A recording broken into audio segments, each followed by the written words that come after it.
Corona पर लौटते हैं। पूरे विश्व में इस वायरस से अब तक 35 लाख से ज्यादा संक्रमित हैं, जबकि 2,45,000 लोगों की मौत हो चुकी है। कोरोना से लड़ाई में जो काम अमेरिका और यूरोप नहीं कर सके, वो दक्षिण कोरिया जैसे छोटे से देश ने कर दिखाया है।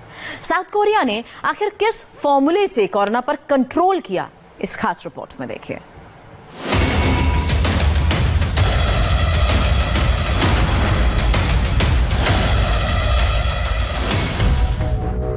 दुनिया का कोरोना मीटर हर घंटे, हर मिनट, हर सेकंड बढ़ता जा रहा है।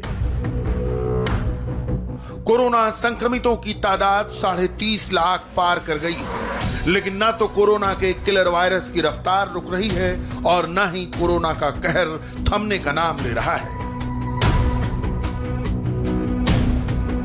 कोरोना का छोटा सा वायरस और उससे अब तक दुनिया भर में 2,45,000 से भी ज्यादा लोगों की मौत। अमेरिका, ब्रिटेन, फ्रांस, स्पेन, चीन जैसे दुनिया के एडवांस मुल्क कोरोना के आगे बेबस हैं। दुनिया में 50 से भी ज्यादा देश हैं जहां कोरोना कंट्रोल के लिए फुल लॉकडाउन है या कुछ छूट के साथ लॉकडाउन लागू है। लेकिन महज 5 करोड़ की छोटी आबादी वाला दक्षिण कोरिया कोरोना वायरस से लड़ रहे मुल्कों में अकेला देश है जो बिना लॉकडाउन किए कोरोना को मात देने में कामयाब हुआ। दक्षिण कोरिया ने एक दिन के लिए भी लॉकडाउन नहीं लगाया, अपने शहरों में तालाबंदी नहीं की, फिर भी अपने देश में कोरोना की चेन तोड़ने में अव्वल रहा।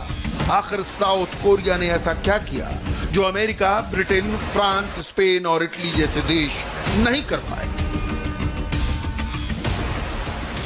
साउथ कोरिया की वॉर अगेंस्ट कोरोना के ज्यादा लोग दक्षिण कोरिया में ही संक्रमित हुए। वहां 31 नंबर की पेशेंट ने अकेले 1400 लोगों को संक्रमित किया। लेकिन वक्त रहते साउथ कोरिया ने कोरोना से लड़ने के लिए TTT फॉर्मूला बनाया। TTT, जिसका मतलब है ट्रेस, टेस्ट और ट्रीटमेंट। साउथ कोरिया ने अपनी टेक्नोलॉजी का पूरा फायदा उठाया और लोगों को ट्रेस करना शुरू कर दिया। ट्रेसिंग की गई, ट्रेस किए गए लोगों की टेस्टिंग का फौरन इंतजाम किया गया और पॉजिटिव पाए गए लोगों का युद्ध स्तर पर ट्रीटमेंट किया गया।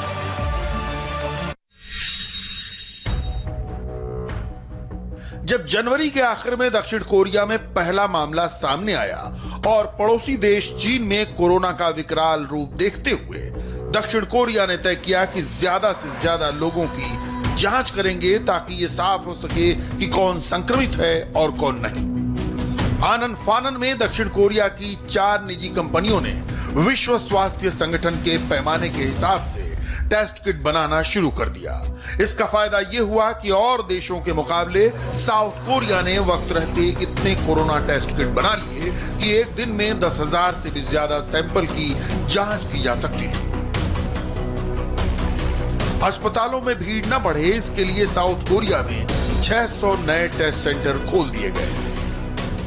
ड्राइव थ्रू टेस्ट स्टेशन बनाए गए जहां जांच की प्रक्रिया में केवल 10 मिनट लगते हैं। सड़क किनारे भी कोरोना के टेस्ट होने लगे। तस्वीरों में आप देख सकते हैं कि साउथ कोरिया में कार चला रहा शख्स कार में ही टेस्ट करा लेता है। बिना कार से उतरे सिर्फ 10 मिनट में कोरोना टेस्ट हो जाता है और घंटे भर में ही उसकी रिपोर्ट भी आ जाती है। साउथ कोरिया में अगर किसी की रिपोर्ट पॉजिटिव आती है तो हेल्थ वर्कर उस मरीज की आवाजाही की पूरी रिपोर्ट निकालते हैं कि वो कहां कहां और कब गया था। फिर उसके संपर्क में आए लोगों की फौरन जांच की जाती है। जरूरी होने पर उन लोगों को क्वारंटीन कर दिया जाता है। हेल्थ वर्कर कोरोना पॉजिटिव शख्स की आवाजाही की पूरी जानकारी उनके क्रेडिट कार्ड, रिकॉर्ड, सीसीटीवी कैमरे और उनकी कार और फोन के जीपीएस डेटा से पता लगाते हैं और इसकी जानकारी ऑनलाइन कर देते हैं ताकि दूसरे भी देख सकें कि उस वक्त वो उस शख्स के पास तो नहीं थे। जैसे अगर कोई सिनेमा देखने गया तो सीट नंबर के साथ साथ उसकी पूरी जानकारी पब्लिक कर दी गई ताकि अगल बगल बैठे लोगों को पता चल जाए और वे अपना सैंपल दे सकें। वहीं दक्षिण कोरिया के लोगों के मोबाइल फोन वाइब्रेट होने लगते हैं अगर उनके इलाके में कोरोना वायरस का कोई नया केस सामने आता है। दक्षिण कोरिया में एक टूल भी लॉन्च किया गया जिससे कोरोना के मरीज को रियल टाइम में ट्रैक किया जा सकता है। यानी अब संक्रमण किस स्तर पर जा रहा है ये टूल आसानी से बता देता है। जिन लोगों में कोरोना संक्रमण की पुष्टि होती है उनके लिए ये जरूरी होता है कि वे अपने फोन में एक दूसरी ऐप डाउनलोड करें जो अधिकारियों को संक्रमित शख्स के कहीं आने जाने की जानकारी दे देती है। अगर कोई संक्रमित शख्स इधर उधर जाता है तो उस पर $2,500 का जुर्माना लगाया जाता है।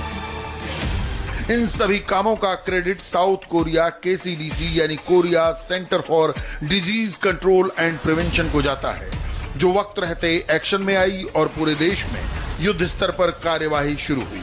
उसका नतीजा भी जल्द ही सामने आने लगा। साउथ कोरिया की इस जीत में वहां के नागरिकों का योगदान भी कम नहीं है।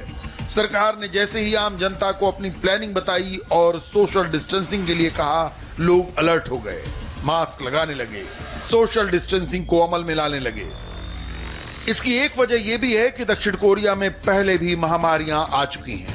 2003 में सार्स और 2015 में मर्स के बाद सिविल सोसाइटी एक तरह से महामारी के दौरान सजग और सुरक्षित रहने की आदी हो गई थी।